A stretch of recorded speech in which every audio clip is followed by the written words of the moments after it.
training at Wildwood. Come out Thursday, September 12th, for a morning training session with Chief John Yar of the Lakewood Fire Department. Chief Yar is the chief of department of the fastest growing and third largest municipality in the state of New Jersey. Come listen to how he is leading his dedicated group of members of the Lakewood Fire Department as they continually transition their department to meet the growing town needs. Scan the QR code on your screen or find them on social media and get registered today. The New Jersey Deputy and Battalion Chiefs Association will be hosting their annual fire service seminar on Saturday, October 5th at the New Jersey City University. This year's speakers will include Chief Vincent Dunn, Chief Aaron Heller, and Chief Anthony Avillo, among many other great firematic minds. So scan the QR code on your screen or find them on social media and get your tickets today. Hi, everybody. Welcome to another great episode. Run number 26, actually. There was an error on my part with Captain Bob Disbrow of the Bayonne Fire Department. Captain Bob Disbrow,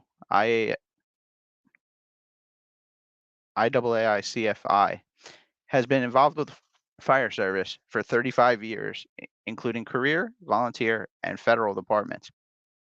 Bob was appointed to the City of Bayonne Fire Department in 1999. He currently holds the rank of Fire Captain and is assigned newly formed Squad 5.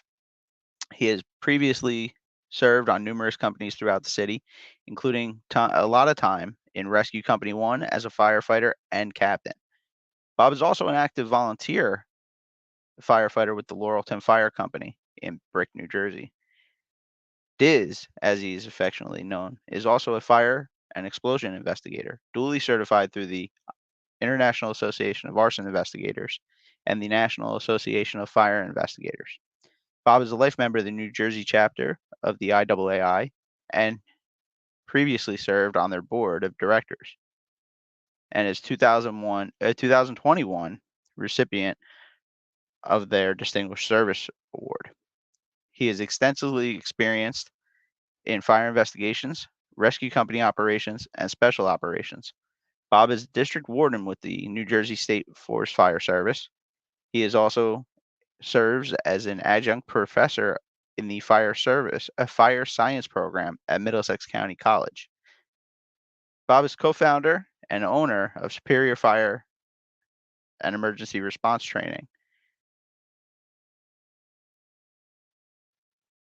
Without further interruption, I'd like to introduce Captain Bob Disbrow.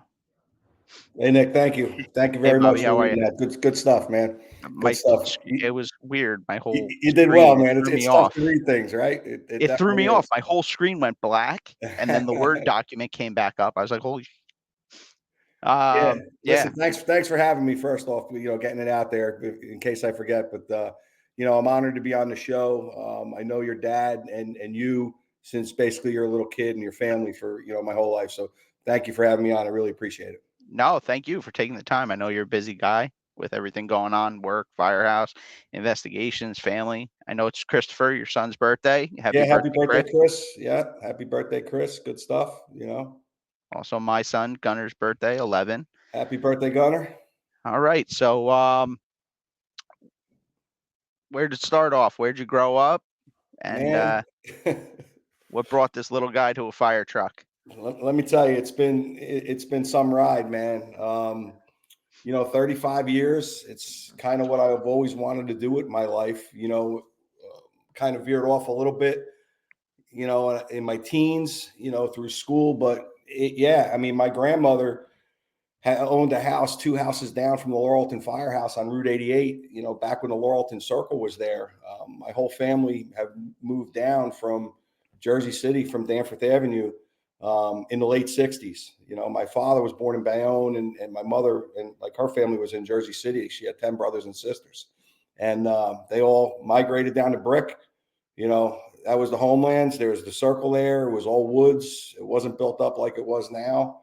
And, I came along in 70. So, as a little kid, living or going to my grandmother's every Sunday, I would just kind of walk up to the firehouse, and, I would go to the firehouse. The firehouse was facing Route 88 at the time. And, those guys were giants among men, man. I still remember, going in the firehouse, the old 2.2s are hanging on the wall. They had a brush truck in there, and I was astonished. I was a little kid. And, I remember some of the old timers that were there, when I became of age to join, they were still there, so I could really had those guys on a pedestal. So it was always in my mind. And then, of course, Emergency came out, and who doesn't love Emergency? Got the metal lunch boxes, and they're still up in my office. I still got them both. My mother saved them for me. They're collectors of items. I'd never get rid of them. And, went away to college for a year. Really wasn't my thing, and, I said, what am I going to do with my life? I really didn't want, I was going to school. I was playing football, and I really didn't want to be a gym teacher. Not that there's anything wrong with being a teacher. My wife was a teacher for 15 years. It just wasn't me. Right. So I went down to the local volley house, on break. I was home on spring break, knocked on the door. Guy in camouflage opens the door, and I'm like, what the hell's going on here? I said, tell the guy, his name was Bobby Dunn. I said, hey man, listen, I want to be a fireman. Here I am, I'm a 19-year-old kid, right? I want to be a fireman. And back in those days, I joined in May of '89. It was not that it was easy, but it's not like it was today. I went in there, he gave me an application. He said, I'll give you a call in a couple of days and set up an interview. So that's kind of how it started, and sure enough, a couple of days later, he calls me up and says, hey, meet me at the firehouse. We're going to do an interview. And, he says to me, he goes, hey, I think my daughter knows you, my daughter, Jennifer. So whenever you hear that, right, whenever a father says to you, hey, I think your daughter knows you, like two things can happen. You want to jump out the window, or you want to hear what the man has to say, right? So he goes, I say, yeah, I think my daughter, Jennifer, knows you. So now my wheels start spinning, of course. And sure enough, man, I married her, and here we are, man. She's the love of my life, good stuff. Awesome. Yeah, good stuff. So, so that's how I really got involved with the fire service. My family wasn't really a fire service family. I kind of married into, and we'll talk about that as we go on. I kind of married into a fire service family, and ultimately it became my life's work, really. That's awesome. That's great. Yeah. I didn't know that about Jen's dad. Oh yeah, he was a military man, tough as nails. They called him Sarge. He's a little guy, but he was no bullshit, man. And he told you how it was. He was a commissioner in the fire department for District 2 over in Brick, and president went through the ranks and never went through the line ranks. He was always an admin guy, but okay, tough as nails. And you look back, and I say it all the time with Seaberger, and we'll talk about Rob and and other guys later, but fire service legends walk amongst us, right? So and you just don't know it, you just don't know what you have in front of you. So I say it all the time. You always say, like, who would you have a conversation with? And I don't know if you get to this at the end. I don't know. But, who would you like to have a conversation with? And he's one of them. I'd love to sit on the front of a pumper at the firehouse, and I shouldn't say this, but having a beer, right? Back in the day, and really talk about where the fire service is today versus in the late 80s, early 90s. And I would just love for that opportunity, but again, unfortunately, that day will never come. Yeah. Beer on the bumper either. Yeah, exactly. Yeah, exactly. But yeah, like you said, I mean, you've known me all my life. You know who I was encircled with, you being one of them my whole life. And you look back and you're like, holy shit, I wish I could ask that guy this or this guy that. Yeah. So like I said, I got involved in May of '89, and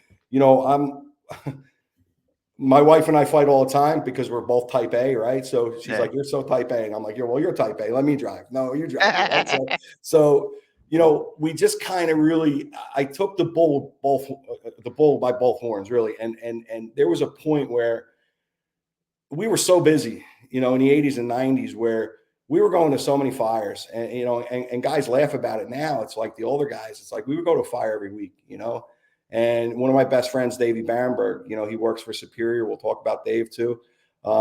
Yeah. So that's an old school picture. Dave's one of my best friends, and listen, there was a point where that's all we did, man. We went to school, we went to the firehouse, we went to fires, we went out to dinner, we went to the firehouse, we went to schools, and work was like secondary, man. Work was secondary until we started getting fire service jobs. Yeah. We were all about the firehouse, and that's all we did was go to school. And I'm sure your dad remembers there was an agency called New Jersey State Fire College out there. Mm-hmm.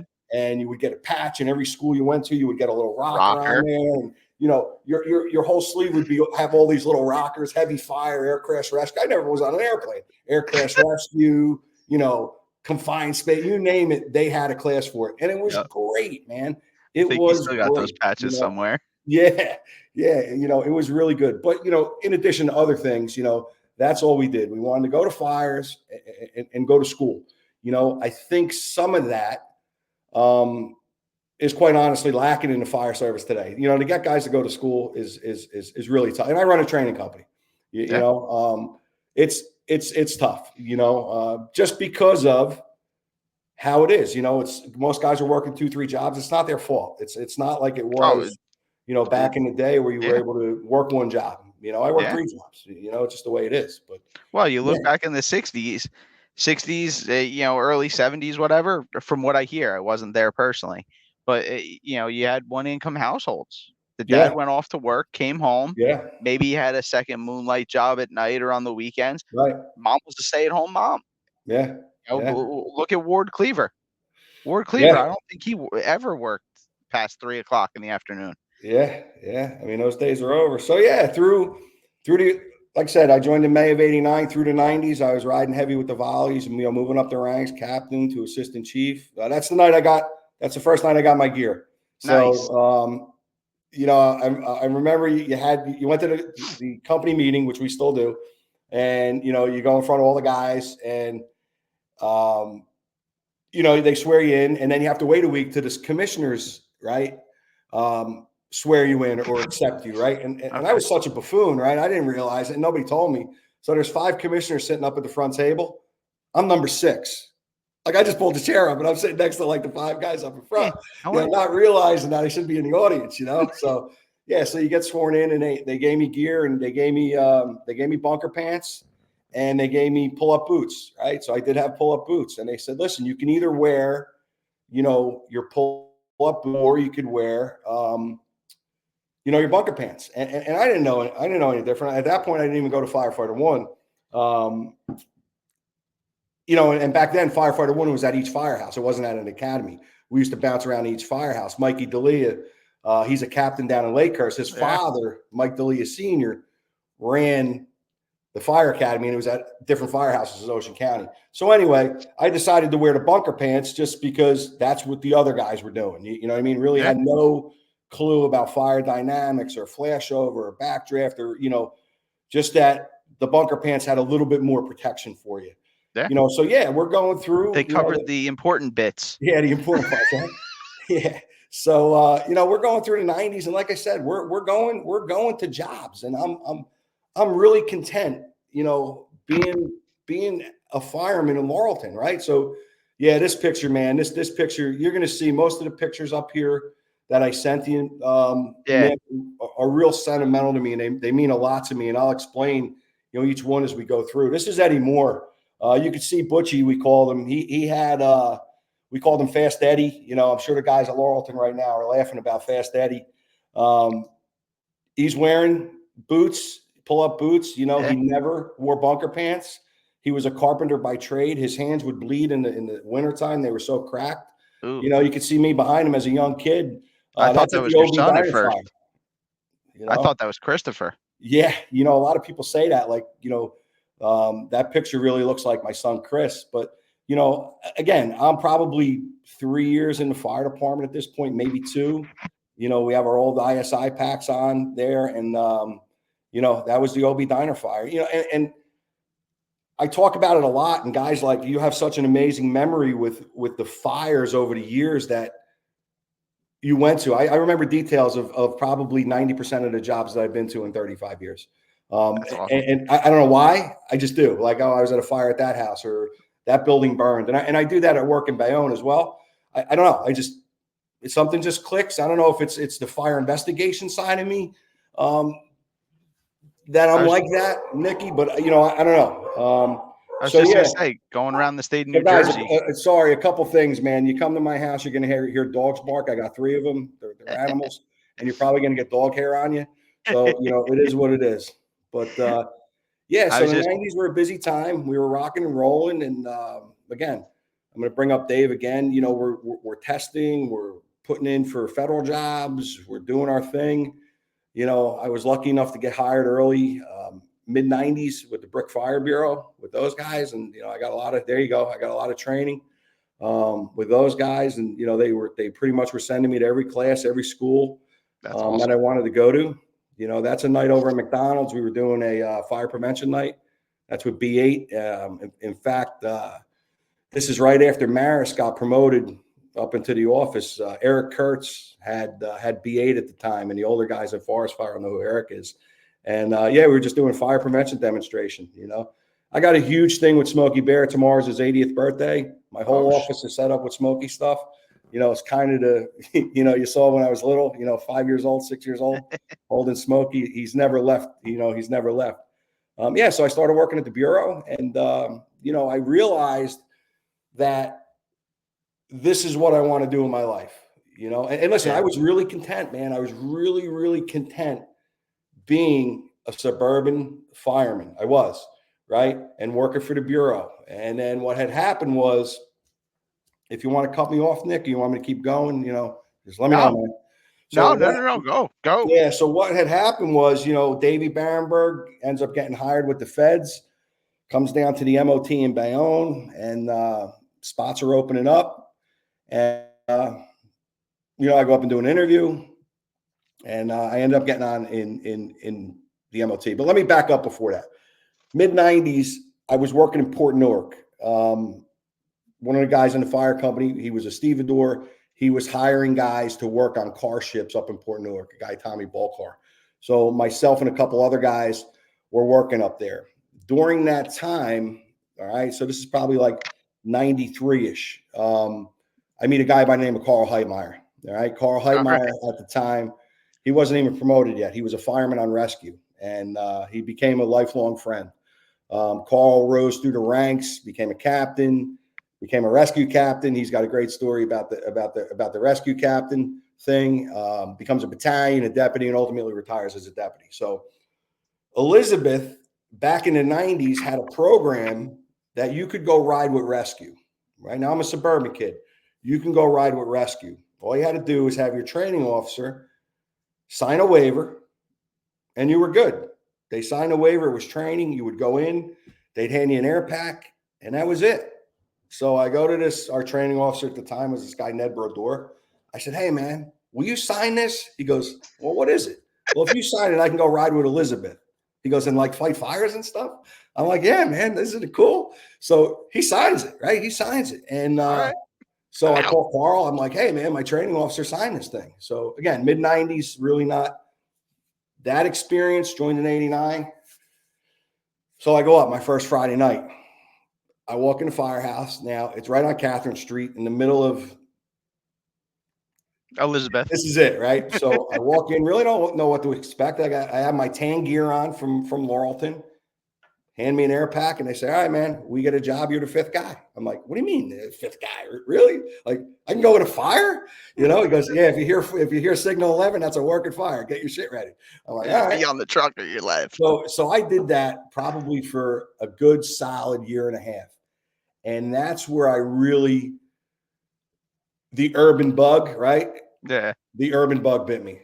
Just because of the building construction, the people, the demographics, it's just the hustle and the bustle. That's where the urban thing really, really, really bit me, right? So and now at that point, I transitioned from, I do still want to be a Fed, but I also want to get into an urban area, right? Because let's face it, that's where the jobs are, And I say the shittier the neighborhood, the more fires. That's the reality of it. You know, it's just the reality of Yeah, it. So, 100%. yeah. So we're riding, we're doing our thing, and that program kind of got phased out a little bit because they had an incident one night where we were cutting a car apart right on Broad Street. There's 4 guys in different color gear, and the Elizabeth guys are all standing back handing us tools, and we did the whole extrication. So they kind of shut the program down for a little while, and and I ultimately got on a job at the MOT, which is a whole nother story, which is fantastic. John Erickson, another mentor, which is, John, Yeah. I come up, I'm scared to death. I go in and do my interview. He's got this giant desk, and you know how Chief Erickson was, man. The bigger the desk, the better, right? Yeah. So we go into his office, and he's burning a Marlboro. And I'm like, what? Right? He's burning a Marlboro, right? He does my interview, and he just asked me a bunch of questions basically about forest fire and brick and that kind of stuff. And he pulls out this picture. I'll never forget it. And Steve Raskowski's sitting there too. I haven't seen Steve in 25 years. So Steve is sitting there, and he says to me, he goes, "Do you know who that is? That general in that picture?" So it's a picture of Erickson, Raskowski. And I said to Chief Erickson, I go, "Yeah, that's a picture of General Westmoreland." He goes, "All right, very good. I'll send you for uniforms on Tuesday." I'm like, "Are you kidding me right now? This is it?" So yeah, so that's where my career with the Fed started. And, it was great training. We were doing a lot of mutual aid, both into Bayonne on a 3rd alarm. We were going to Union City, we were going to Jersey City. So, it was good. We were really integrated into that area. But unfortunately, we had gotten bracked, and, the story. In 99, I was on a rehire bill, and, Yeah.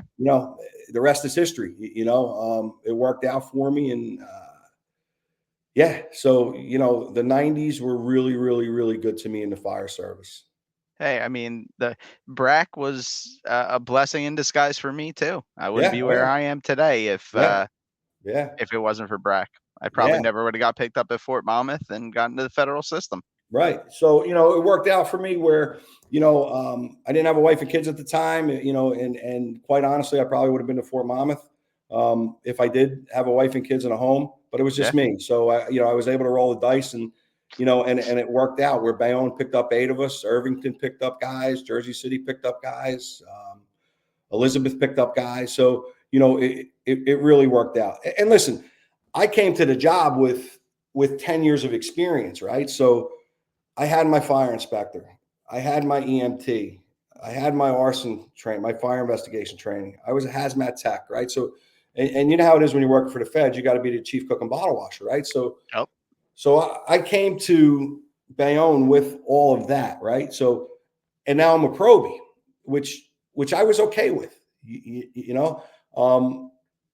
I always say, like, you have to make your bones wherever you go. You can't walk into an agency or facility saying, "Hey, in my old department, I did this, that, and the other thing," or "This department sucks. We used to do it this way," or "My other department, we did it this way."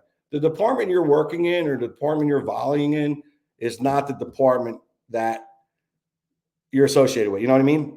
They're all geared, a little bit different. So, and sometimes it's hard for guys to really understand that. They get really kind of tainted. So, Oh, trust me, I look back on my early days and I'm like, maybe I shouldn't have done that or said that or. yeah. So, listen, that's. Well, I mean, you look at Keith Danis. Keith Yeah, Danis went from wearing chief of department MOT Bayonne to, I don't know, did they make you guys wear a Proby shield when you came over? No, we didn't have Proby shields then. No, I mean, they have them now. I mean, you When went back come on to as a recruit the bottom of fireman the in barrel. Bayonne, you wear a Proby shield. But no, and you know what? I would have been fine with it. I would have been fine with it because, you got to crawl before you walk. You have to make your bones. And I did. I was fortunate enough to where I came on in 99. I'm getting ready to retire. Somehow, when I posted this up on my feed, on my Facebook and the Instagram, it became a happy retirement thing. So I don't know. Man. Guys started to say congratulations. So I had to kind of fill in like, "Hey, I'm retiring in September, but hey, thanks a lot." So Thanks. yeah, with that being said, I have 13, 14 shifts left. Good for you, man. it's kind of bittersweet. It's been a huge part of my life, the city of Bayonne. It's been fantastic, just kind of getting ready for the next chapter, the next chapter of my life. So, which is a good thing. So, Yeah, definitely. Good for you. Congrats. so my wife is yelling at me. She goes, "It's not the Instagram." It's just Instagram. So, hey, listen, it is what it is. So yeah, 99, I come on the city and just start doing my thing. That's where I meet Seaburger, Okay. early in my career. Rob has been my lieutenant, my captain, my chief, my confidant, my best friend, and then my business partner, and the stories between me and him. And this is one of those pictures that I said, all these pictures are up mean something to me. This picture to me is kind of like, this is a culmination of my career, right? So this is at a good fire we had. And, one of our guys said, "Hey, let's get a picture of you two guys." I'm a picture guy. I think pictures are important, not in fire Absolutely. buildings, but outside of fire buildings. I think grabbing the history of your work, your life's work is important, because at some point you're going to wish you had them, right? Yep. And they're there. So yeah, that picture means so much to me. I know Rob's probably on the feed, and once we get to Superior, we'll talk more about how we grew into that. So yeah, I started, on a pumper, and I got moved to Ladder 3 hazmat. That's where Rob was a lieutenant, and just started learning. Man, I was like a sponge. You want to go to school? Yeah, I'll go to hazmat school again. No problem. I'll go again. You want to go to arson class? Yeah, I'll go again. Everything they came and asked me to do, I went. Hey, you want to go to structural collapse? Yeah, Chief, Okay. that's a great idea, because, by the way, I also put in for Task Force 1. Oh, that's great. So now what happened was, I spent some time on the task force as well. So what had happened was, I was one of the first guys they asked, because I never said no, right? And some guys on the job, they don't want to be bothered with going to school, and that's okay. When I was early in my career as a volley, one of the chiefs that I have a tremendous amount of respect for, he's no longer around. He's still alive, but he had moved to Florida. He's bouncing back and forth. His name's Jerry Grace, and a tremendous amount of respect for him. A lot of the older chiefs I have a lot of respect for. But Jerry told me, he goes, "Listen, not everybody on this job is as passionate as you are." And that's the truth. Whether it's career or volunteer, not everybody has your same passion Yep. for what they're doing, and yeah, I mean, that's the truth. So yeah, I go to Ladder 3, and then I ultimately get, the rescue as a fireman. Rob's our captain for a while, and then gets promoted. And I've worked rescue and ladder companies. I've worked with some amazing firemen. Stuff that I was in awe about over the years. Yeah. We can go over incidents if you want, but I just, there's things that I've seen Bayonne firemen do, and my mouth was open. And brick firemen as well. Hurricane Sandy, I was working the 24 in Bayonne, and that was a whole nother thing. And then we came home, and we were riding volley calls for 2 weeks, and just to see the things that the guys in Bayonne and Brick did, and I was amongst them. They may be saying the same thing about me, so I don't know. It's just the heroism that these guys displayed during some of these incidents that, we just had one. So, one of our guys pulled a guy out of a window with a ladder, and, just time and time again, no matter what the conditions, no matter what the manpower, no matter what the temperature outside, no matter what's going on in your life, they produce, both in Brick and in Bayonne. They produce, because, listen, our job matters. Don't care if you're a Absolutely. career or volunteer. Yeah. Our job matters. So yeah, so I'm in the rescue, and generally, I mean, how do I kind of parlay this? Special operations companies, they're a different breed of people. Okay. You want to get to a place where you don't have to ask, where a captain does not have to ask his members to train. It's where I'm at now. I'm going to talk about my own crew in a little bit, but you want to get to where you don't have to ask your members to do things. or get a sour face. They Cap, the Yankee game's on. There's plenty of time to do that. That's where we were. I mean, we were firing on all cylinders, and all of Seaburger's crew, everybody's a boss. So what does that tell you? Yeah. What does that tell you, right? My rescue crew, and when rescue closed, we formed a squad company. My rescue crew, that whole crew is now bosses. Okay. This crew here. So yeah, so this is not my new crew, but this is the squad crew that I have now. And these guys are second to none. Again, what I'm talking about, asking to train, asking to check the rig. I don't do any of that. Like, these guys are top notch. You got Patty McGrath, Duran, and Marky Napier, and these guys are second to none. I don't want to jump ahead with those guys. I want to get to them because there's some things I really want to talk about that crew. But my rescue crew, you had Steve Lombardi, who, he's promoted to a boss. You have Kenny Jaros, he's a boss. You have Jimmy Standardo, he's a boss now. Jojo Lorino, who really never wanted to be a boss, but he's one hell of a fireman. He is just really second to none, as far as a senior guy, so that whole crew is basically, in leadership positions, and now, where I'm now starting to move into the end of my career. I looked at it where it was time a year ago for somebody else to kind of take the torch, right? So again, I needed to do what Seaburger did for me, right? I needed to mentor somebody and train somebody to now step up and be that tech rescue guy, right? So, and Patty McGrath, my senior guy, he's that guy. He's sitting. He's number 2 on the list. He's going to get promoted probably in the fall.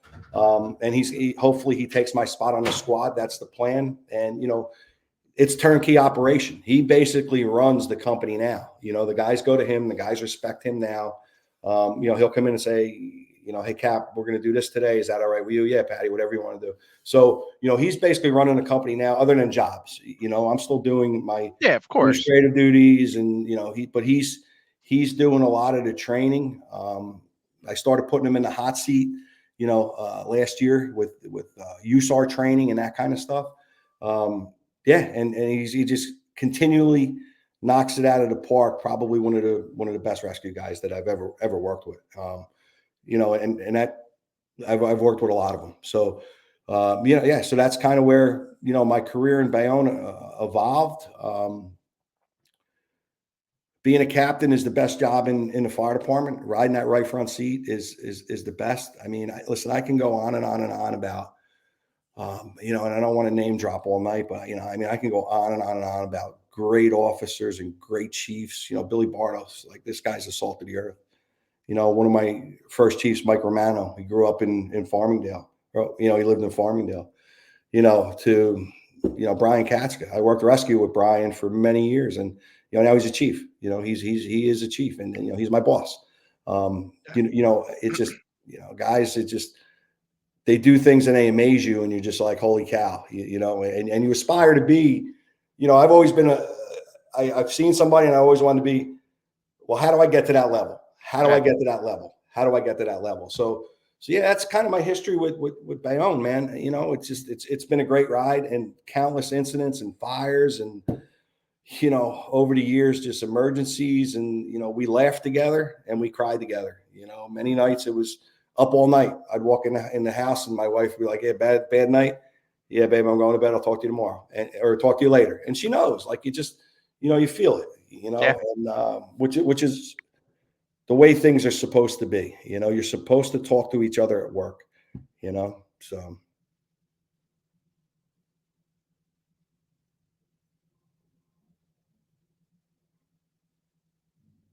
Can you see the screen? I did. I got to put my glasses on.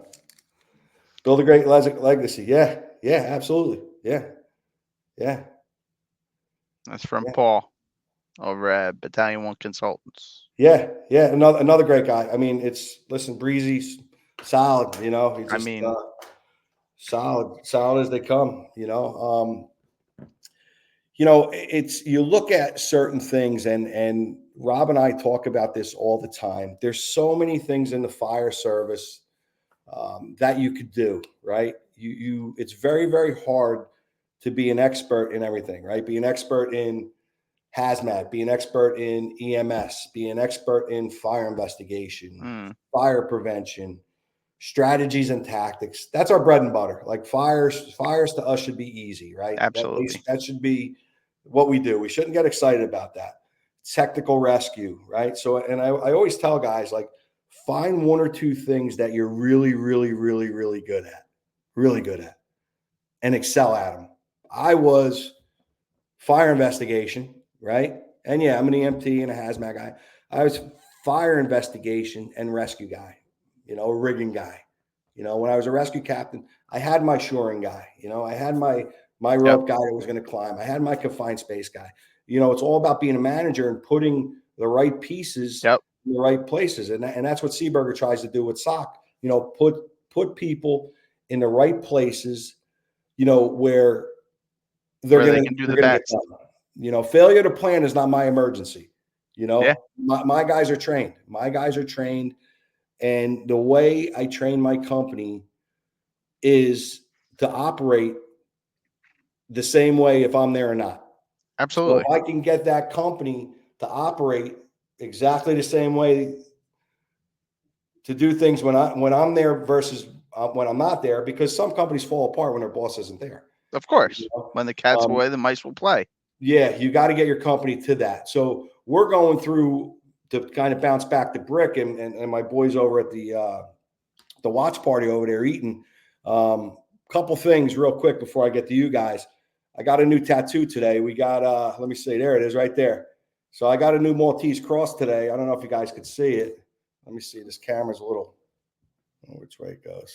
It's the other left. It throws me off all the time. Yeah. So anyway, I got a new tattoo. There it is. I got a new tattoo today. We got a new probationary fireman, this kid Connor Budd from Hillsborough, and he's got this brand new Maltese cross tattoo, and it's about the size of a quarter. Now I'm all sleeved up. My nephew's a tattoo artist, so I told him, if he wants to get some work added on his quarter tattoo, I could surely hook him up. But yeah, it's only a sticker. Connor's a great kid, man. He comes from really good pedigree. From Hillsborough. Hillsborough's got a great program up there as far as their career and volunteer guys. But, that's for my guys over in Laurelton.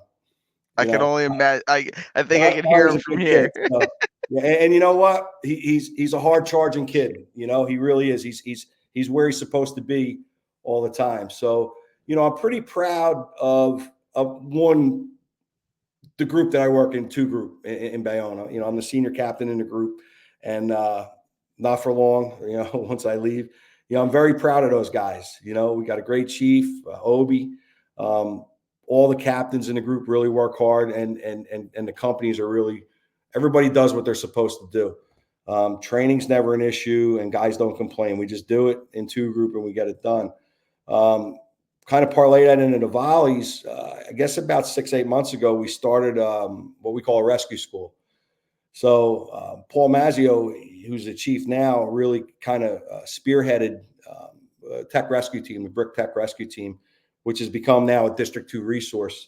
So I said to Paul, I said, listen, man, we really got to get the guys that are not on the tech rescue team to be rescue guys per se, and because we have all this equipment, right? So we started a rescue school program about 6 months ago, and it's been really, really good. Good stuff. Everybody's probably going to graduate October, something like that. And we went through, we're basically going through all the rescue disciplines. So it's been a really, really good thing. And that's what I'm talking about. Like, so it's that team building. It's that wanting guys to do things. And frankly, we have more guys come out for the rescue school than we do for a regular drill, right? So what's that tell you? Guys are hungry, guys want to learn, right? Yeah. Guys are hungry, guys want to learn. So which is a good thing, I just wanted to kind of crowbar that in there, Yeah, absolutely. Training, and the training stuff, training to me is important, man. And you hear it, you can never train too much for a job that'll kill you. It's kind of cliche. Yeah. But it's the truth, man. You have absolutely to build that firehouse culture. You have absolutely. You have to build that firehouse culture. Well, and You not know, only the firehouse culture aspect of it, but going back to what you were saying before about, when the captain's not around, things seem to fall apart. A good friend of mine, you know him, AJ Wirtz, up in yeah, Picatinny. He yeah, good he dude. always used to say, Yeah, "Trash man doesn't turn the corner and see a bunch of trash cans and get thrown off his game 100%. or get excited because there's a Yeah, trash can." A yeah, fireman should be the same way. yeah, You turn the corner and see smoke showing. yeah, That's game 100%. time. That's what you work for every day. Like, that's Yeah, why you're here. yeah, And yeah. And I think new officers, it's hard, right? Because they're trying to do so much in the beginning mhm, instead of letting the incident kind of evolve. yeah, When I was a new officer, I used to give my size up, and I'm not talking on the volley side, I'm talking on the career side. I used to give up my size up from the right front seat. So a very, very seasoned captain. His father was a newer captain. He was on the job 30 plus. He says to me, he pulls me aside. He goes, awesome guy and not condescending. Mike McGuire, he says to me, he goes, hey, listen, why don't you give your size up from outside the rig? You got to get out anyway. Yeah, and I never thought about it, right? And he goes, it gives you that extra 2 seconds where catch your you get out breath. of the rig, you put your SCBA on, you look up at the fire building, and then you give your size up. It's only 2 seconds, and it makes sense because you're supposed to get three sides of the building. You're bending over, you're looking through trees, you're doing this, you're doing that. Are we at the right address? Do we have fire showing? Yeah, Just step out of the rig. It takes 2 seconds. So I try to instill in young officers, and listen, depending on what the call is. I mean, you go to a wire down or whatever the case may be, but generally, if it comes in as a report of fire or alarms, I generally get out of the rig and I'll give my size up, out of the rig. So it just gives me that 2 seconds of clarity, and you need that sometimes because there's a lot going on. The radio's talking. This guy's, hey, do I make a left? Do I make a right? You got a guy yelling in the back. Whatever the case may be. Somebody forgets to put their seatbelt on, and you hear that bing, bing, bing, bing, bing in your ear. With all the new rigs, yeah, so that 1 or 2 seconds of clarity outside the rig, it's important. So yeah, the mentorship, and I kind of jumped the gun a little bit. The mentoring of new members and new officers, that's on us. absolutely. That's on us. I wasn't born a fireman. I wasn't born a captain. I wasn't born a chief. All these guys grew you know, into certain roles, right? I mean, you got guys out there like Barenberg, Seaberger, Billy Bardos, and these chiefs too. Yeah, They could have a 747 down. They could have two houses on fire, a kid with a splinter, a kid with his finger in a bike chain, and have agita all night because he didn't eat, because he ate spaghetti the night before. And they're clear, concise. They give solid orders, and nothing rattles these guys. So that's where you need to be. And I tell guys all the time, especially young officers, when you give a radio report or you're excited, what do you think the guy's working under you? Well, Disbrow's losing his shit. He's been on the job for 30 years. It must be really bad, yeah, right? So if you're cool and say, yeah, it's all good, man, we'll get it. We'll put the fire out. It's all good. We'll get it. No worries. We're on it. yeah, If you're nice, cool, and calm and collective, one of my chiefs, Joe Hurley, he was a deputy chief. He's another one. That man, he was cold as ice, man. No matter what was going on, he was yeah, he was even keeled, man. He was even keeled, and that's what makes a good chief. The chief that's yelling and throwing shit, and it don't work because one, guys don't want to work for you when you're being yelled at and you're yeah, being condescending and you're being yelled at. absolutely. You're dealing with grown men, right? You're dealing with grown men.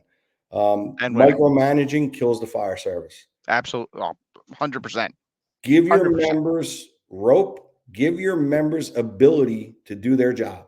Yep. And if they Give don't do me their job, come at them. give me But an at least, assignment and what's let that? me do it. Give me an assignment Yeah, and yeah, give me yeah. the equipment I need to do it. Exactly. If I have a question, Yeah, I'll come back and ask. yeah. Listen, and firemen will figure it out.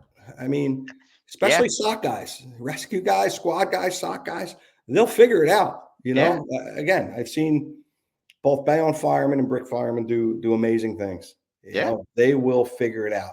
my time on the task force, forget about it. That's at a whole nother level. That, I spent 5.5 years before my second child came on the task force. Those guys are just at a whole nother level. Yeah, there you go. So that's my brother-in-law, Sean Sullivan. He's a captain in Elizabeth. He's retired. He retired in February.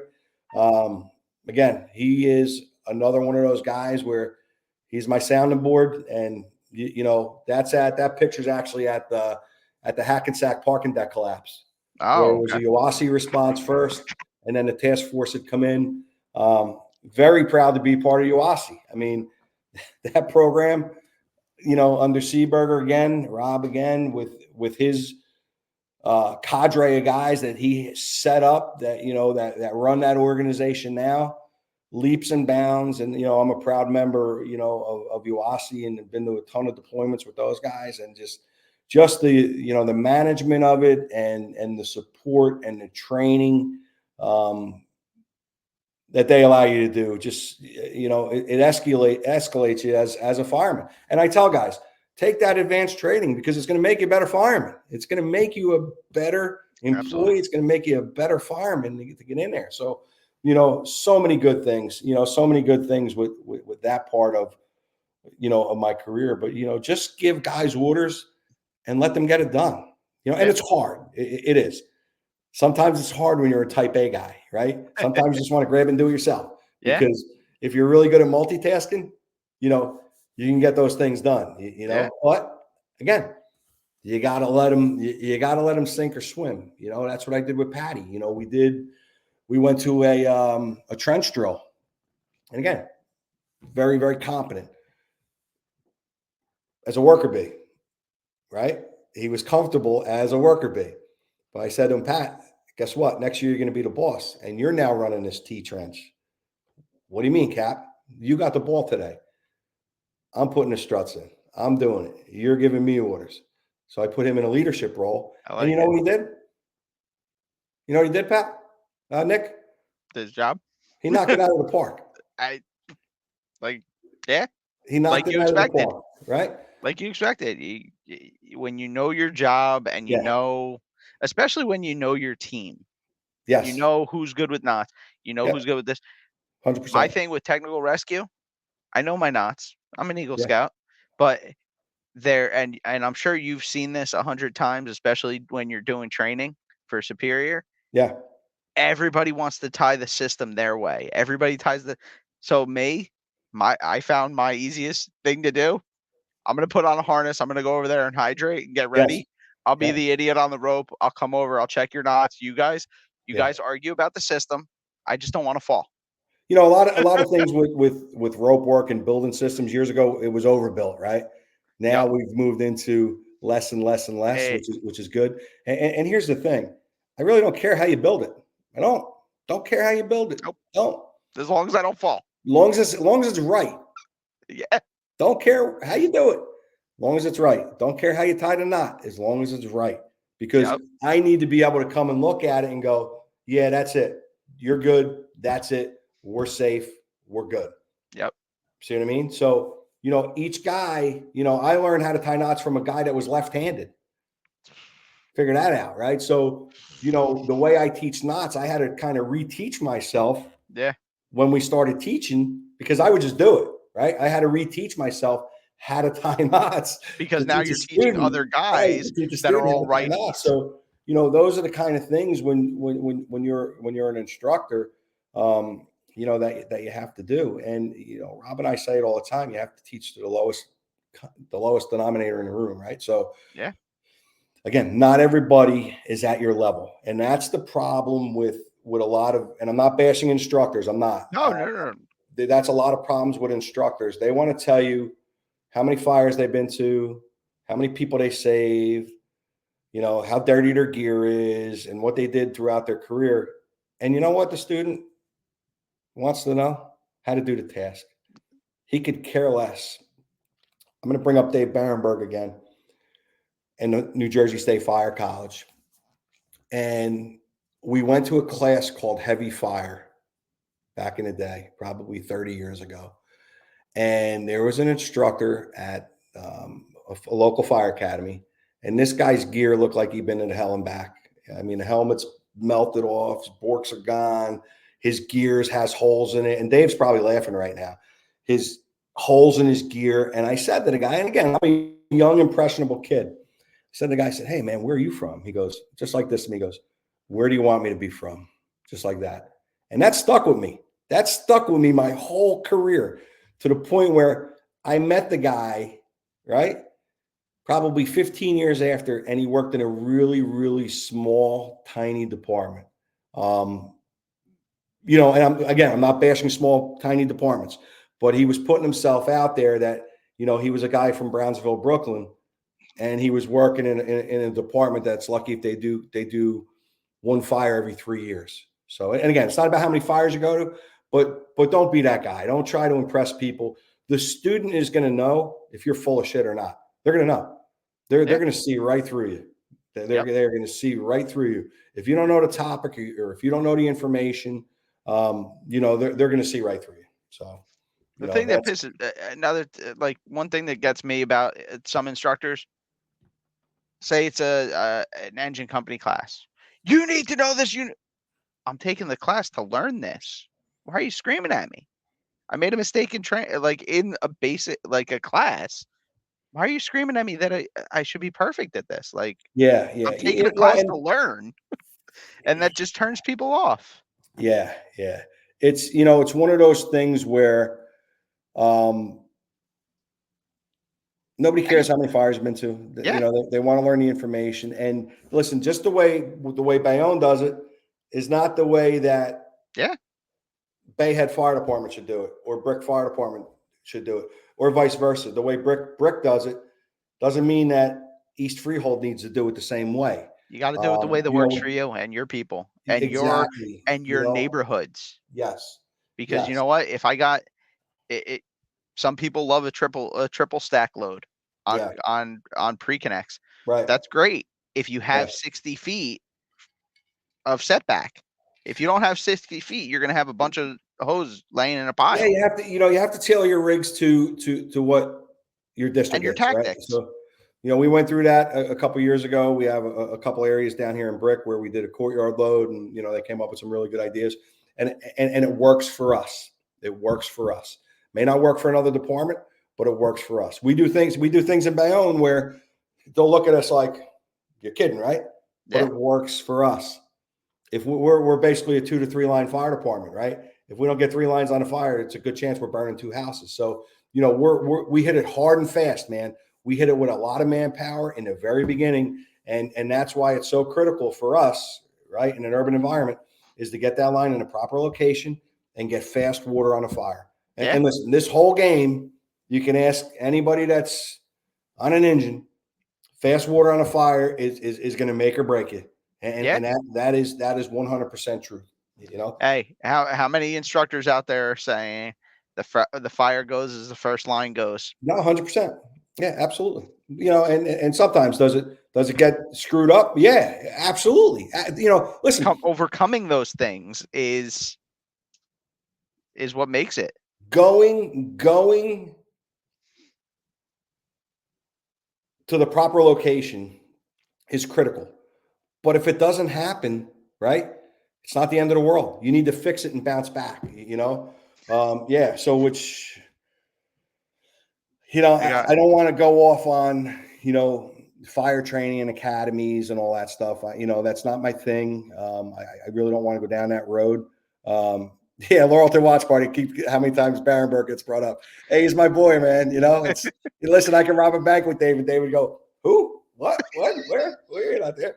So it is what it is. And listen, I mean, again, we're going to see another picture, and we're going to talk about it. My wife's yelling at me for my glasses. We're going to talk about some other pictures as we get closer. So So listen, up until this point, I mean, it's been a hell of a ride, man. And I don't want to go. I don't want to leave the job, but thank God I have, my brothers in Laurelton where I'm able to still go to fires. Yeah. If I had to walk off this job in 13 shifts, and Nick, keep that up a minute. Sorry, Steve, I'm going to mention Barenberg again. I hope they're not doing shots. Yeah, they probably are. I lost my train of thought. Oh, if I had to leave this job in 13 shifts and never go to another fire again in my life, I don't think I would truly be happy. And quite honestly, I don't know if I would go because Yeah. it's that big of a part of my life. And I don't think you could put into words or explain to somebody how it is to be in a fire building. I mean, you just can't. I just can't explain it to somebody how it feels to be with three other men. That didn't sound right. Three other firefighters. How it feels to be with three other firefighters making a push into that environment where you know it's life and death. And I'm not being sappy, or it is the truth. I don't think you can really put into words or explain to somebody that is not in the fire service what that feeling is. No, not at all. You just Not at can't, all. Well, or be in a firehouse or be around I was just gonna say, and not even that, just going into a that firehouse. environment. That yeah, I've gotten not kicked even under the table where my wife goes, "You need to reel it in. You're not in a firehouse." Like these people don't get your jokes. Like, yeah. what do you mean? Like, what do you mean they don't get my? That's hilarious. Like, That was a great one. yeah. So this picture, right? So, again, I've been fighting fires with Dave for 35 years. This is one of the ones where it means Oh, so is that much to Dave in me. the picture? Yeah, that's me and Dave. This picture means so much to me because he said to me, he goes, "Well, it's me and you again. You ready to go?" I said, "Yeah, I'm ready to go. Let's go get it." So and so many over the years, so this was just a moment in time. Ultimately, it didn't work out well because there was a water issue and whatever the case may be. We ended up having to back out. We only got a few feet in there, but yeah, I mean, Dave said it wasn't hot because he was behind me, and at that time I was 270. I did lose 35 pounds, by the way. He said he didn't feel a thing. So, like I said, all my pictures up here have a special meaning to me. They're not just to show, where I've been or what I did. So, yeah, good stuff, man. Good stuff. So I have another comment that Yeah. I don't know who Arthur J. Woods is. Oh, AJ, Deputy Chief Woods. How does it feel to be with three other men? Chief, listen, that came out wrong. Three other firefighters, right? I should have said firefighters. You know exactly what I'm saying. And listen, AJ's a hard charger, man. Came up through the ranks, fireman, rescue guy, captain, UAAI-CFI. Now he's a deputy chief, running a group, probably going to be chief of the department at some point in Patterson. Solid as they come, solid as they come. Real Good quick, stuff. back to the earlier days in Laurelton. I have this picture. Yeah. So yeah, again, this is one over on State Streets. This is MacArthur Drive. We were, and again, I have this uncanny memory of all these fires where this was a Sunday morning. We were having a softball game. That's John Crozio there with the yellow helmet on. He was a captain. That's Eddie Platt there to the left. Yeah, fire was on the second floor, and yeah, it was rocking and rolling. It was a mattress fire. Yeah, we got some good work there. It was really, really hot because it was not vented. The front windows weren't vented, and we took the windows out. And yeah, it was good stuff.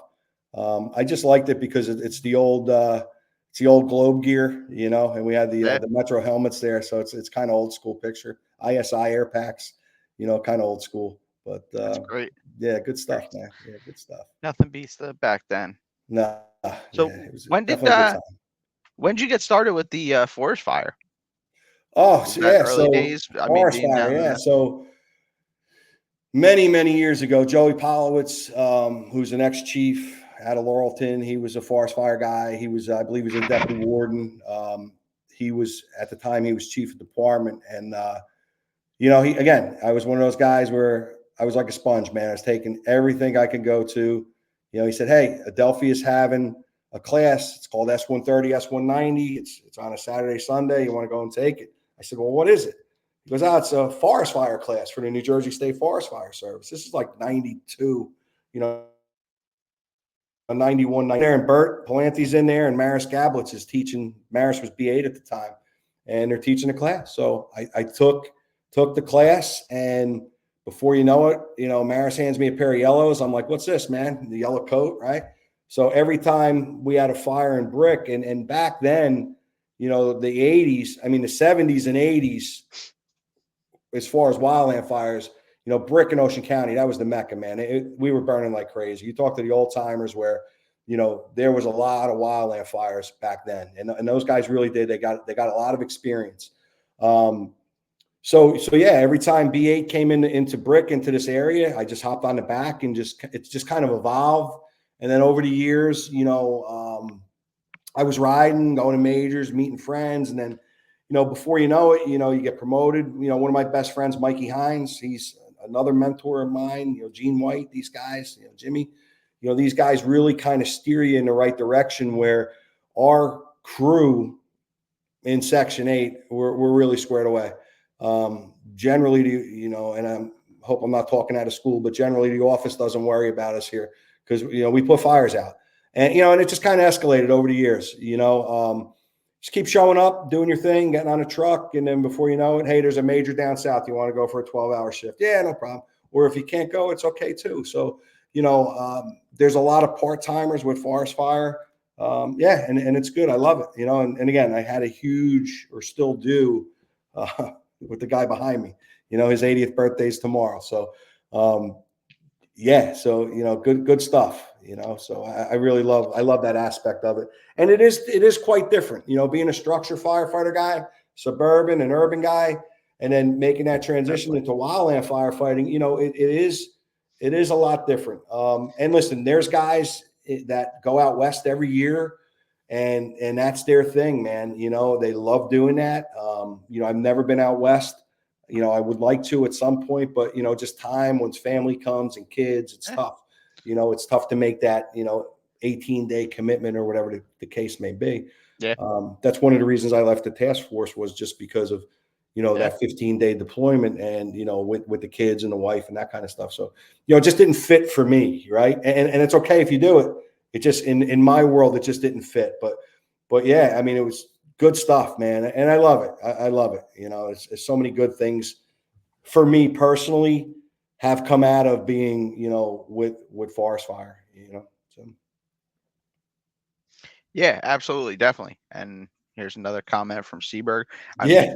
mean, the comments that are coming in, I mean, Yeah. some of the names are even hitting me, like Greg Stafford Smith. Yeah, Greg. My boy John Greg. Heffernan. Yeah. John Yeah. Heffernan. Yeah. Yeah. Good dudes. I see Sorrentino on there. So yeah, I mean, listen, and I said it before, like, the legends walk amongst us, right? And I put a post on Facebook a couple of weeks ago, and when I was a young fire science student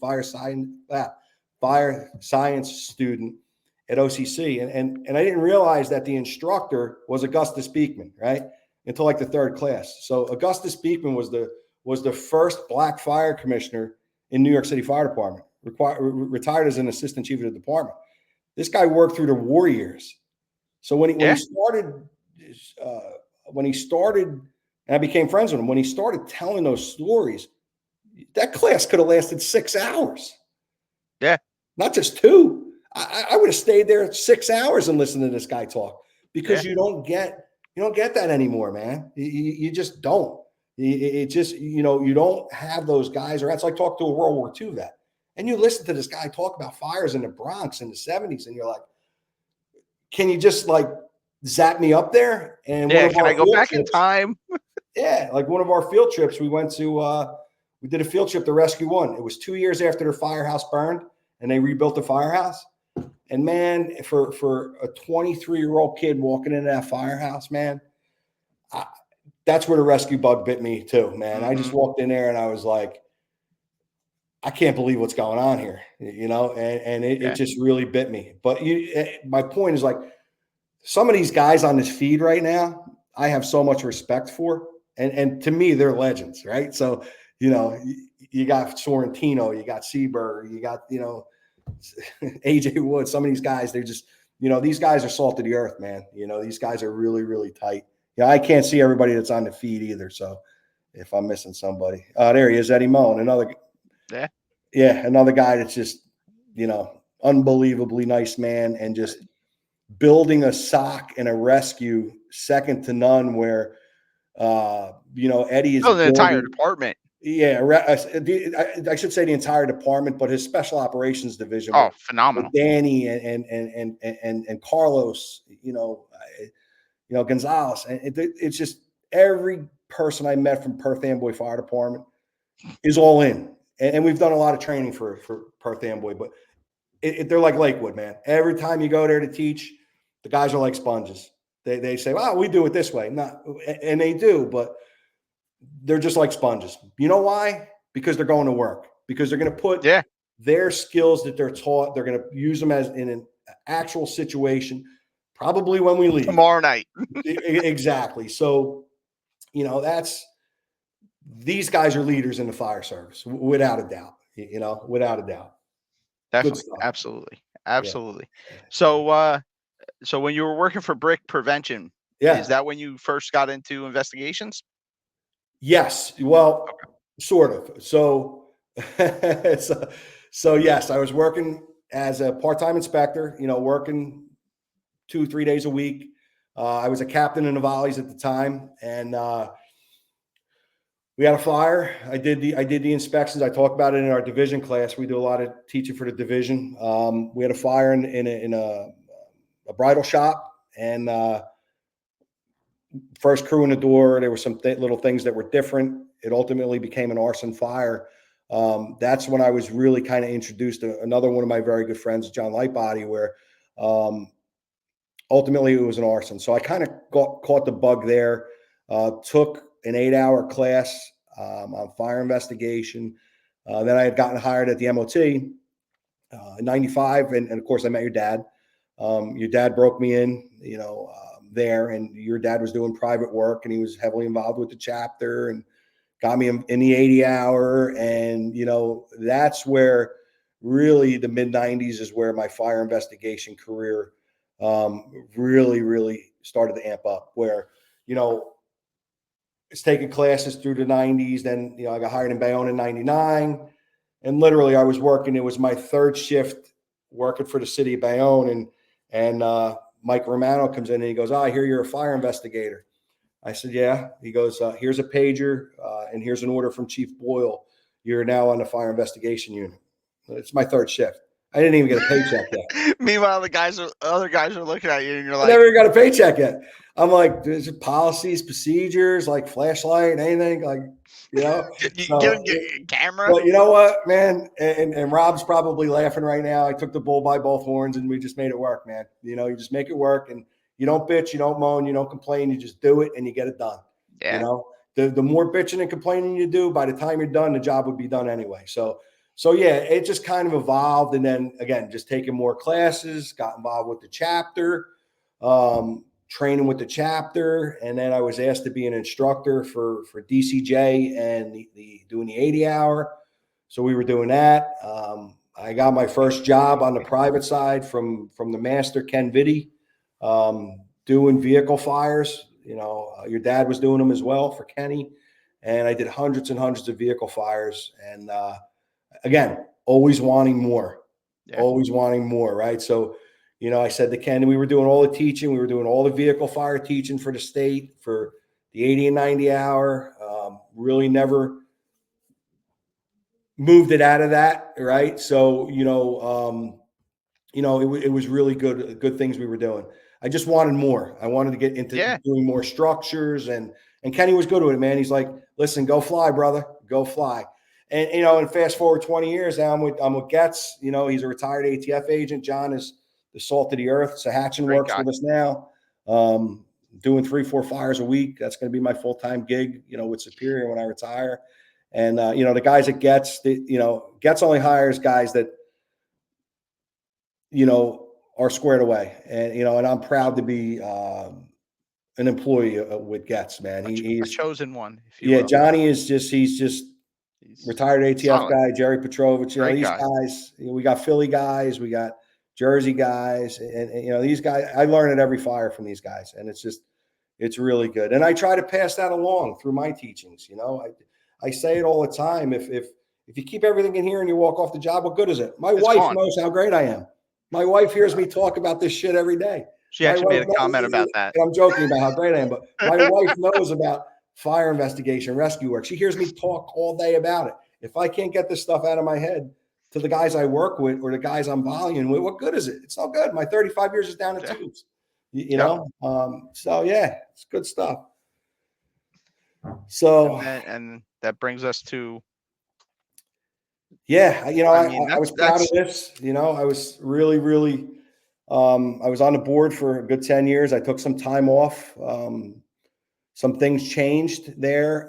So I decided to spend more time with family and Superior.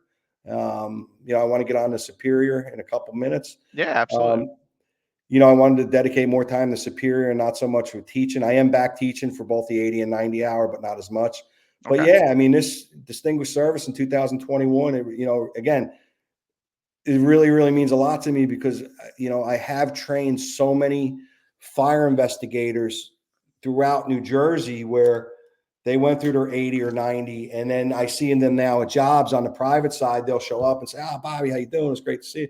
You know, so, you know, and that's that full circle thing, you know, and we always said, you know, Light Body and I, when we were teaching, if you don't see the floor, you don't have a cause.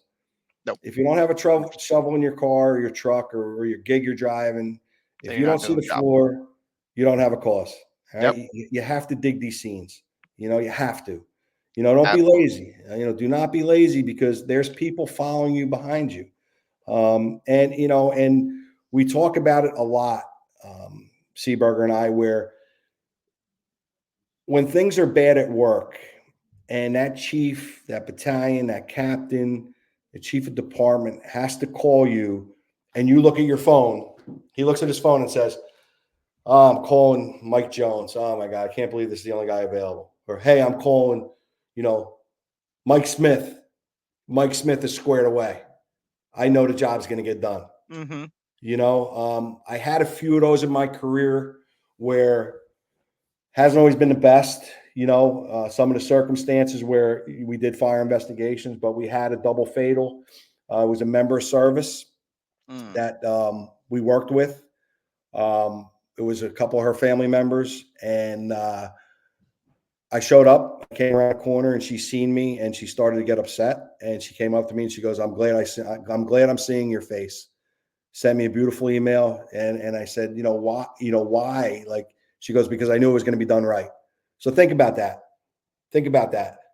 I knew it was going to be done right. And listen, I'm not beating my own horn. All I'm saying is that do the job the way you were taught. Do the job you think it should be done. If it does not feel right, it's probably wrong. Yep. If you say, "Oh, I should have did this or I should have did that," you probably should do it. If it doesn't feel right, it's probably wrong. Yep. So, you know, those are the things that kept me motivated, right? So listen, all we want out of this whole thing, I don't want accolades, man. I know guys with 30 medals on their chest and they're scared to death to go in a fire, scared to death to go in a burning building, scared to death, but they got 30 medals on their chest. Yep. All right. Listen, and that's not a dig. It's not. It is what it is. It is what it is. All you want at the end of your career, and all I want at the end of my career, right, is to say he was a good fireman. He was where he was supposed to be. Bingo. Not looking for accolades, man. All you want is the guys you work with, the guys you volley with, the guys you roll with, is to say Nicky Palumbo was a good fireman. Yep. That's it. Yeah. That's it. Keep the plat, you know, whatever. You know what I'm saying. No, You I got want you. your That stuff's subordinates, nice, but you that's not want what I your want. guys that you That's not work why I with. do it. You want your guys that what you work with to respect you. Yeah. And if they give you an assignment, you know it's getting done, no matter 100%. what. 100%. God forbid Absolutely. if you're trapped in a building or a Mayday situation. I mean, we can go on all night about that kind of stuff. You know, we've been in those situations as well. You know, we talk about it, you know, in our classes. So Yeah. If you ever listen to Getting Salty, Lou Refrano, good Lou stuff. Refrano says it as, Yeah. who are your five? Yeah. If you're down in a fire, who are your five? Yeah. Who are the Yeah. 5 guys that you want coming for you? Yeah. Yeah. I mean, you know, it's good stuff, you know. Absolutely. It's good stuff. So all right, so let's we'll move on to Superior, yeah. the beginnings and the formation and the growth. So yeah, I mean, again, like I said, me and Rob were, you know, one of my best friends, just kind of bouncing things around, working together and doing our thing, going to jobs and laughing and crying, and started studying. You know, Rob was a captain already, always did well on exams, always in the books. You want to train your guys where, You don't make them read books.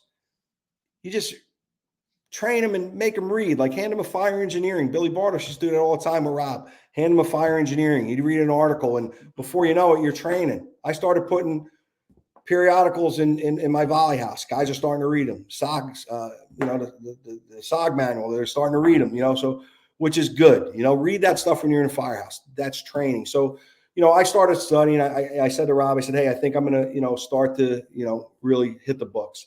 So we started doing our thing, and when we started getting, a dynamic flow in, and, I ended up doing very well. I got all 5s on the oral. I got 4 wrong on the written. I got the highest score in the state when I got promoted. So, we were kind of onto something, and, we let it sit a little bit. I was a captain I've been a little over 10 years, or just about 10 years. June was 10 years.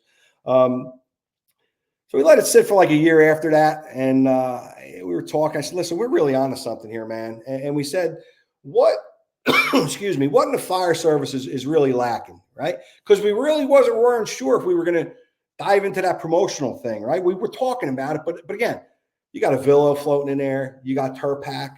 You got Montaigne. These guys you got Drennan. These guys are good. These guys are really good, and I respect them all. Yeah. They are, and I've been to, Turpak and Montaigne. And Anthony, I taught right behind him 2 weeks ago. Again, these guys are fire service mentors. These guys are there, right? So, Rob said, he goes, do you think we could swim in those waters with these guys? And I was absolutely. I said, I think we can absolutely 100%. And again, this is, 7, 8 years ago. And we just kind of dove in. But our first class was kind of a size up class. We said, what's lacking in the fire service? And it was, fire size up, building construction, that kind of stuff. So we put this class together, really kind of just throwing it out there. We came up with a name, and we said, yeah, that sounds really cool. Got the Laurelton Firehouse, and we were expecting 10 people there. Like we were really just, I don't know, it was like $30 a guy. Just Rob had met and ran into a chief from Lakewood, Steve Mulholland, who became a huge supporter, a superior with Chief Yar over there. We do a lot of their training over the years. I studied with John, back in the day, bouncing some things out with him. Again, another phenomenal guy. So we started with that, and we were very, very small. So it was just Rob and I, and we brought Scotty Rowland in, and it was just the 3 of us for a while, for about a year or 2. And then we started getting a name. We started getting legs. We started rolling, and we started doing promotional stuff. And then our guys started getting promoted. Like we had 25 guys. I think 24 of them got promoted in that class. Then the next class, we had 24 guys. I think 20 of them got promoted. So it was like, hey, man, let's keep it really small. But these guys, we want to go to 20 promotional parties. And so we've been doing that for years now, where we're very, very successful with our promotional model, where that's a complete separate division to everything else we do. And we're doing, the confined space. We're doing, size up, building construction, elevators, you name it, we're doing it. But, we built, both Rob and I mean, we built a cadre of guys where these guys are second to none. I mean, we got John Drew, from Rescue 5, Scotty, Mikey Hines, Sahatchin, John Sahatchin is in our inner circle. He's our IT guy. He does a lot of the back computer stuff for us. Davey Barenberg again. There's that name again. He's involved with it. Brother-in-law Sean Sullivan, Sorrentino, Danny Aurora from Perth Amboy works with us. Heinze is with us. Pat McGrath. Mazzio, Paul Mazzio. I'm just trying not to forget anybody. Paul Mazzio, Ackerman, Sullivan. Yeah, these guys we built a cadre of guys where, really anything you ask us to do, one of our guys have done it. Chris Sorrentino from Hook and Can. I mean, he's, he works with us. He does a lot of his own stuff. Bobby Polish has worked with us from Flow and Vent. He's kind of toyed with us a little bit, which is good. Again, these guys are just, I looked at it, and Rob and I both really have kind of the same philosophy, where there's a huge pizza out there, man, right? There's a huge pie. I want 1 or 2 slices, man. I don't want to be that guy that takes everything. I just want 1 or 2 slices. I want to keep my guys busy. I want to be out there training. 100%. I want our name to keep flowing. Yeah, so it's been really, really good. It's been really, really good as far as the training stuff. That first class, Steve Mulholland showed up. I think he had 15 guys from Lakewood. We were shocked. He's like, you take POs. Rob's like, we do now. We'll figure it out. So many, and I don't want to, name drop all night. So many guys where, over the years of my career where, they just have been such a big influence on my career of the last 35 years. And I look at these guys like, again, Seaberger's my business partner. I look up to him now. I look up to him, fire service wise. Like, we've never had a fight over business. We just don't. That's we what had he said when he was on. Yeah. Have we had disagreements? Of course. But have we had fights? No, absolutely not. We just do. Well, and you know what? Every good partnership needs that. Yeah. You got the good angel and the bad angel. Everybody needs that. Otherwise, yeah. And listen, we're brutally honest with each other. Maybe we shouldn't do this because it's stale now. I mean, listen, we got 2 really hot classes going on right now, which are through the roof, man. Rob had developed a Mayday class, and that thing, it's taken off like you wouldn't believe it. Second to none. We were just up in South Essex up there, and we did 3 days up there. It was, the chief up there is amazing. He's unbelievable. And a fire investigation management class. We're doing those for the Division of Fire Safety. We do a lot of stuff for the division. The division's been fantastic with us. So, but again, you need to have relevant information out there. You don't want to BS anybody, and sometimes guys get tired of hearing the same story. So yeah, you have to revamp your stuff. You have to constantly update your things, which is good. And if you're teaching, say, engine company operations, and you have one story about engine company operations, should you really? Is that something that you really have that much experience in? I'm sorry. I thought somebody said the show stopped, but it didn't. I read it wrong. Sorry. But yeah, you're 100% right, Nick. You're 100% right. So it's been a hell of a ride with Superior, and listen, it's, everybody thinks they're going to get into a training company and make all this money, and it's going to be, it's very easy, right? It's not. It's a lot of late nights. There's times I've been up 2-3 o'clock in the morning, and I know Rob is doing the same thing, building PowerPoints and taking pictures out and doing this and doing that. Yeah, now we have a lot of things set and built, where it's kind of turnkey. But yeah, it's a constant update, and you have to keep your information fresh. You have to, because things change so much in the fire service, and it's important. So yeah, I mean, that's kind of where I've been and what I've done for the last 35 years. All right. Well, then let's get to the Jersey questions. Yeah. I mean, questions, comments, anybody got anything good? All right, Jersey question number 1, and after these Jersey questions, we'll get into shout outs and maybe address some of these colorful comments. Question number 1: pork roll or Taylor ham? Pork roll. Thank you. Pork roll. All right, best pizza in New Jersey, best pizza period. Best pizza place or best type of pizza? No, it's just best pizza. Where am I going? Where are we going? Where are you going? There's a new place right up the road, Little Mia's, man. It's pretty good. But again, I'm in the 5 boroughs of New York. I'm in Philly, and I'm all over New Jersey doing fire investigations. So listen, Philly's got some really, really good stuff, really good stuff. Yeah, absolutely. All right. Well, I know you live there, but you go to the beach or you go down the shore? So I go to the beach. Yep. Because you live down between my toes. I go to the beach. I know, my boys up in Bayonne go to the shore. They talk about it all the time. It's the shore of the lake. The lake is a big thing, Yeah, but it's the beach, man. You go to the beach, you get sand between your toes, and listen, your life's never the same once you get some of that, some of that fresh salt air, and sand between your toes. What's the best beach? We're North Bar people. I like Jenks. Even though it's you got to pay. I like to go to Jenks. Manasquan is nice. But yeah, anywhere in the Jersey Shore, man, you're doing good. All right. You're doing good. Now, does Central Jersey really exist? Yes. Absolutely. All right. Yes. Now, where do you draw your lines? South of the Raritan.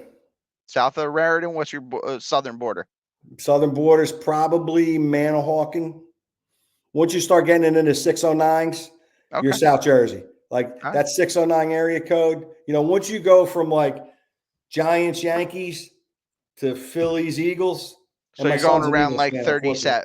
Yeah, you're like Manahawkin. Once you get into like that 609, that's South Jersey. Central Jersey is without a doubt south of the Raritan. You don't start North Jersey until you go over to Raritan. No. Yeah. So which is true. So. Well. All right. What is or are some of your proudest achievements on the job? Oh man, it's. Well, listen, I always say all the time, there's when you get sworn into the fire department. Again, when I got sworn into Bayonne, when I got sworn in Brick was probably one of my highlights, right? And ultimately, moving through the ranks there. But when I got sworn into the city of Bayonne, that was basically a dream come true, because at that point, to me, I made it. I'm in an urban environment, and that's where I've always wanted to be, right? So I made it. So they say when you get sworn in, when you get promoted, and when you retire. So those are big family days, right? So and I've accomplished all three of them. Pretty soon that retirement day will come. But my proudest moments are working jobs with these guys, obviously, helping to build a rescue company over the years. Unfortunately, that went away. And the squad concept to where, to my guys right now at the squad, I mean, I love these guys, and, I'm really going to miss them.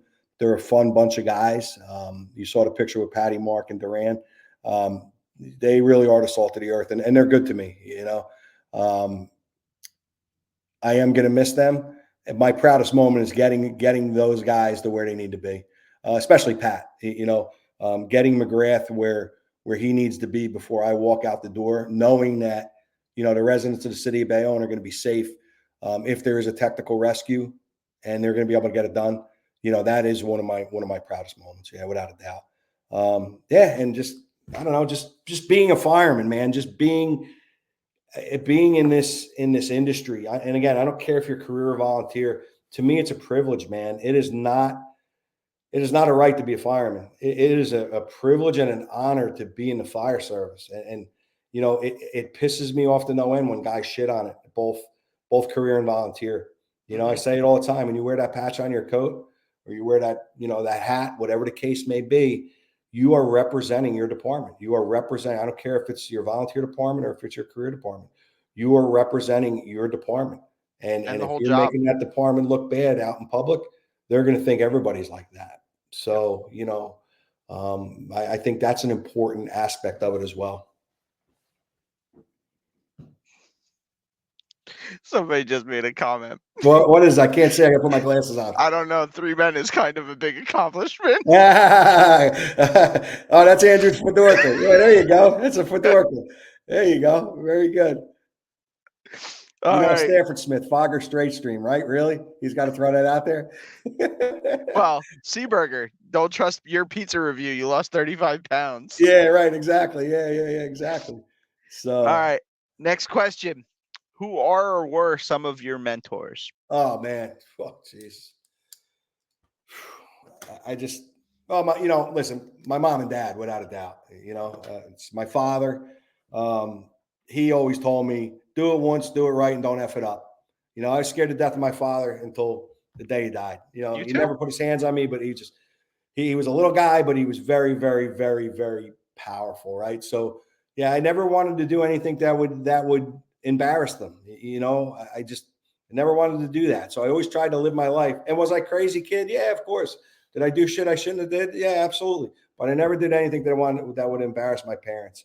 And listen, I can go on with chiefs and, you know, chiefs I've worked for, and there's just so many to list, you know, Mikey Hines and Seaberger and Bartos and Romano and, you know, guys, the volley chiefs that I came up underneath. I think I picked up a little bit from each guy, you know, Lightbody, Barenberg, Ken Vitti, Barry Grimm, you know, these guys that your father, Nick, you know, like little things you pick from each guy and you build your career to a point where all of a sudden you're the old guy. And I always say, it's funny how the fire service goes, right? You get your first couple of years where you're trying to make your bones, you're trying to keep your mouth shut, you're trying to do the right thing.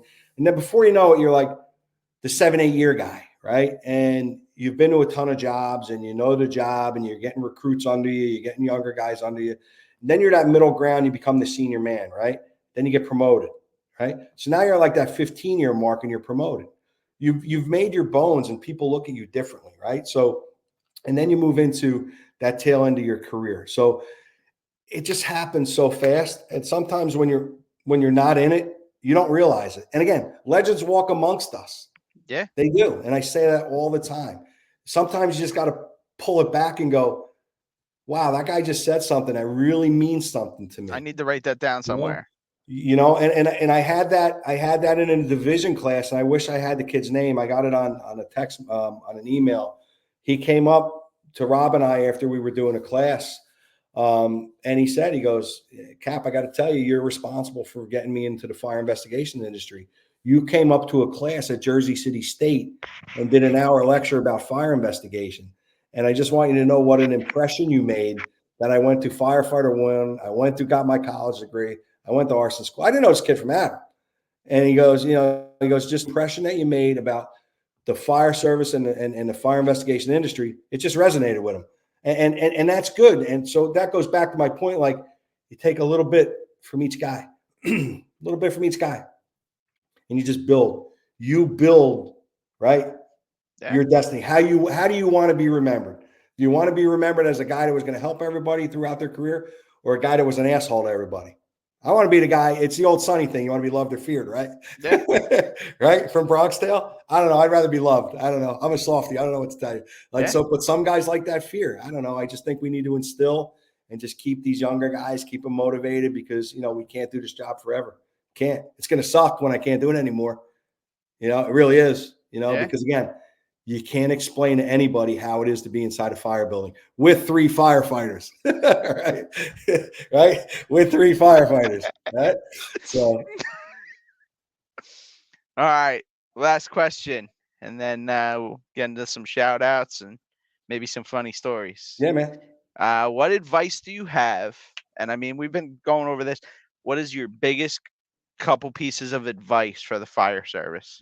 Kids coming in, old guys going off, middle of the range guys, everybody. Yeah, so listen, new guys coming in, just be a sponge, man. Take every class you can take. You're always going to have that one guy that's going to tell you, don't ever raise your hand.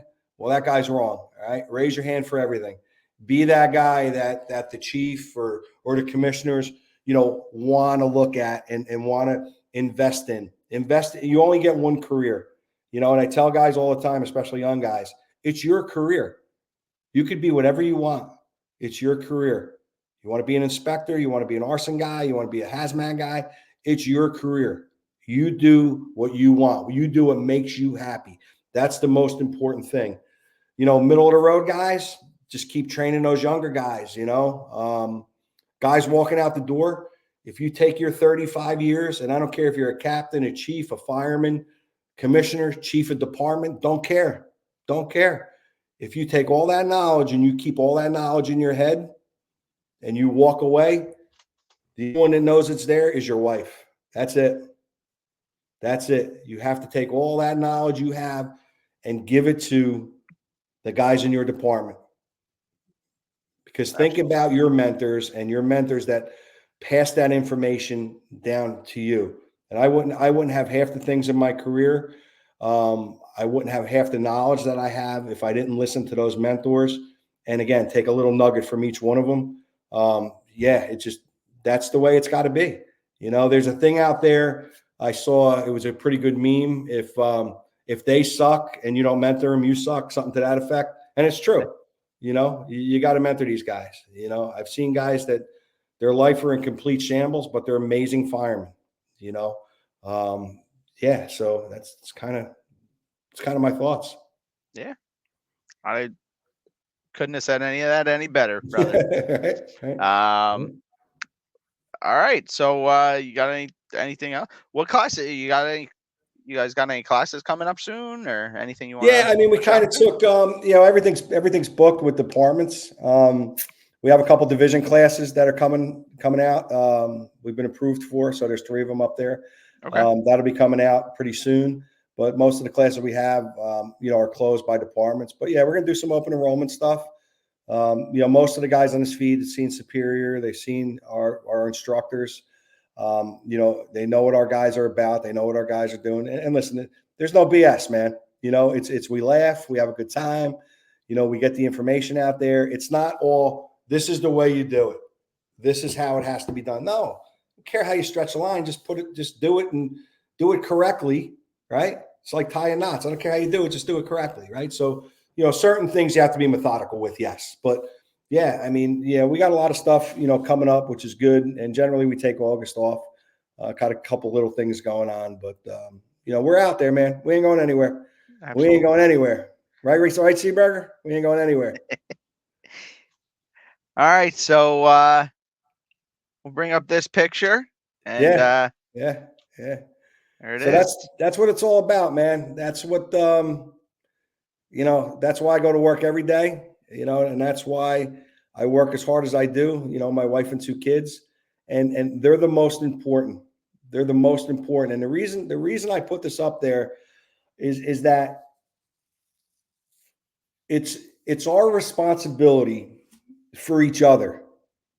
It's our responsibility to make sure that all of us come home after a shift. Again, I don't care if it's career and volunteer.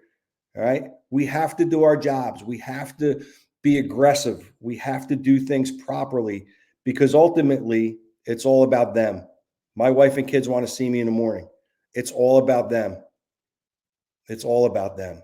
Okay. Remember that. And, you know, it's all about the customer too. It's about the customer. It's not about us. It's about the customer. All right. But yeah, your family is paramount. And, you know, my wife every morning before I leave, I know it's cliche, you know, be careful. Okay. I've heard it 1,000 times. Be careful, you know, and it is, it's important. All right. It's all about your family, but we have to do our jobs and we have to do our jobs properly. You know, it is very, very important. Very important. Absolutely. Now, you got any shout outs you want to say or throw out there? Yeah. I mean, I mean, obviously, you know, guys thanks for tuning in. I see, you know, Chief Yar's on there, Seaburger, you know, Mikey Hines, Flanagan, you know, you know, so many, Andrew from Edison. I got a lot of people on here that I want to get on this show. Yeah. I mean, so many guys, you know, just good stuff, man. You know, it's, yeah. What can you do for me, kid? LOL. Yeah. Oh, yeah. There you go. Yep. Oh, for Dorca, innocent. All right. Hey, Patty McGrath, you still on there? Meow. There you go. There's a meow for you. You know, Stanford Smith is on there. You know, Greg had come on the job. He was an MOT guy. We got hired together. He came on Bayonne. He's now a captain in Lakewood Police Department. He had left, and you know, another guy, you know, salt of the earth. So it was really good to see Chief Dragonella's on. You know, so many guys on here. I'm really, really happy that everybody tuned in, and you know, I consider it an honor to be up here speaking to you guys. You know, again, some of you guys I respect tremendously. You know, just good stuff. You know, absolutely. All right, so say our good nights on the in the backstage area after the show. Anything else? Any last remarks? What'd you think? You have fun? Oh, yeah, it was great, man. Had a good time. Guys, thank you very much. I really appreciate it. Again, Nick, thank you. It was good stuff, man. You're doing great things here with the show. Thank you. You know, just judging by the people you had on, prior to me, so you had some really heavy hitters on the show, and when we spoke, you're like, yeah, how about August? I'm like, yeah, bro, it's April. He's like, yeah, August. I got a slot in August. So, it's all good, man. But dude, yeah, I when think I you're doing started, really good stuff here, man. when I started advertising the show, people were approaching. Yeah. How do I look at Butch Cobb and tell him, Right, oh, hey. Yeah. It's good stuff, man. It's good stuff. So Yeah, I'm glad I finally, we got you on, and we got a great lineup still to come so far. I mean, like I said, Chief Yar, I a lot of people. think John's on this. There's a lot of people in this chat, Chief Yar, Mike Delia, that I'd love to get on this show. All right, I'll boot you into the backstage, say goodbye to everybody, and then we'll say our goodbyes off air. Awesome, guys. Thank you for tuning in, man. Really appreciate it. Keep the faith, stay safe out there, and get that line in the building. That's it, man. It's as simple as that. Thanks for tuning in, everybody. Appreciate it. All right, everybody. That wraps up a great run number 26 with Captain Bob Disbrow. Next week, we got another great show coming up. Until then, like, share, comment, and subscribe. Stay safe and stay dry. It's going to be a wet week. Have a good one.